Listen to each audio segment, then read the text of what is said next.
sejarah Kerajaan Singosari.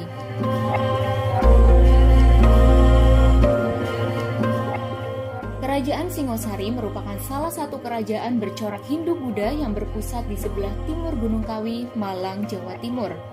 Kerajaan Singosari berdiri selama 70 tahun, yaitu antara tahun 1222 hingga 1292 Masehi.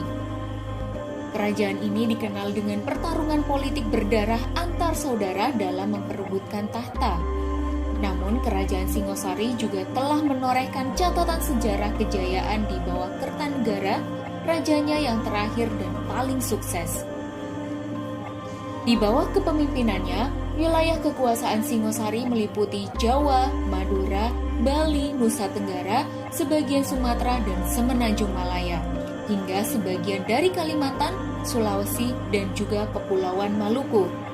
Tak hanya wilayah kekuasaan, kerajaan ini menguasai jalur perdagangan dan maritim dari Selat Malaka hingga Kepulauan Maluku. Selain itu, Kerajaan Singosari juga berhasil mengusir ancaman Kubilai Han, Kaisar Mongolia saat itu. Ini adalah prestasi yang membanggakan karena tidak banyak daerah di Asia yang berhasil melakukannya. Ada banyak peninggalan Kerajaan Singosari, di antaranya yaitu Candi Kidal, Candi Singosari, Candi Jago, Prasasti Singosari, dan Prasasti Malurung.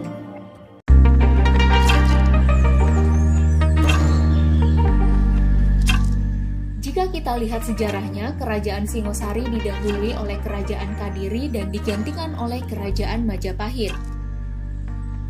Nama Kerajaan Singosari yang sesungguhnya ialah Kerajaan Tumapel, dengan ibu kota bernama Kutaraja. Pada tahun 1253, nama ibu kota tersebut diubah menjadi Singosari. Akhirnya Singosari justru lebih dikenal daripada Tumapel sebagai nama kerajaan.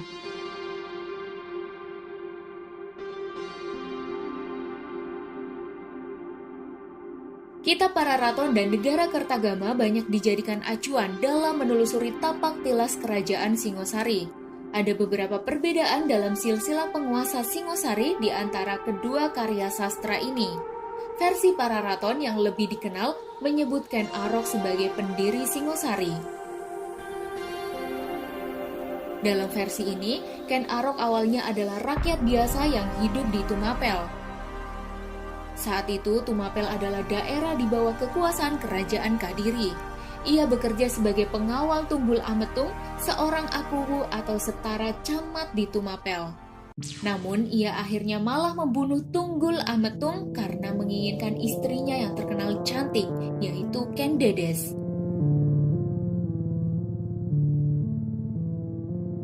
Ken Arok pun menjadi akuwu Tumapel yang baru. Tak puas, ia mendirikan kerajaan Tumapel yang memisahkan diri dari Kadiri. Hebatnya, ia berhasil menaklukkan Raja Kertajaya dari Kadiri dengan dibantu oleh para Brahmana yang berseteru dengan sang raja. Ken Arok pun menjadi raja pertama Singosari di usianya yang ke-40. Ia bertahta selama 25 tahun sebelum akhirnya dibunuh oleh Anusapati, anak Tunggul Ametung di tahun 1247 Masehi.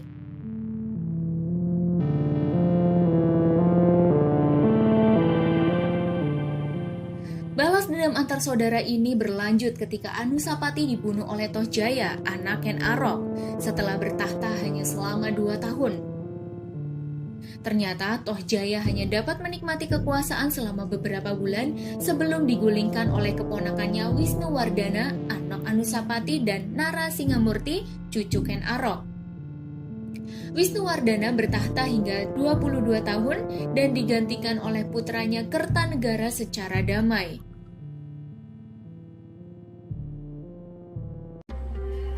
Di bawah kepemimpinan Kertanegara, Singosari makin sejahtera dan berkembang.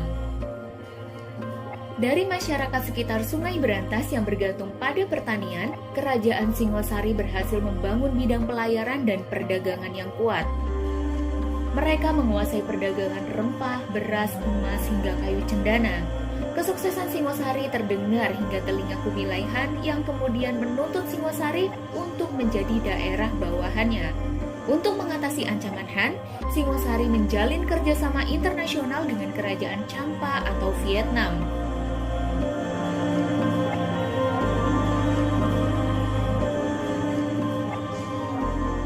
Namun nahas, akibat terlalu banyak mengirim pasukan keluar Jawa, pertahanan dalam negeri jadi melemah. Jaya Katuang, Bupati Gelang-Gelang, memberontak dan berhasil membunuh Kertanegara di istananya pada tahun 1292. Jaya Katuang mengakhiri riwayat kerajaan Singosari dan mengumumkan dirinya sebagai Raja Kadiri. Masa kekuasaan Jaya Katuang tidak bertahan lama. Dirinya dikalahkan oleh Raden Wijaya, menantu Kertanegara, yang memanfaatkan kedatangan pasukan Kubilai Han di tahun 1293. Raden Wijaya mendirikan kerajaan Majapahit yang merupakan kelanjutan dari Singosari. Ia menyatakan diri sebagai anggota dinasti Rajasa yang dimulai oleh Ken Arok.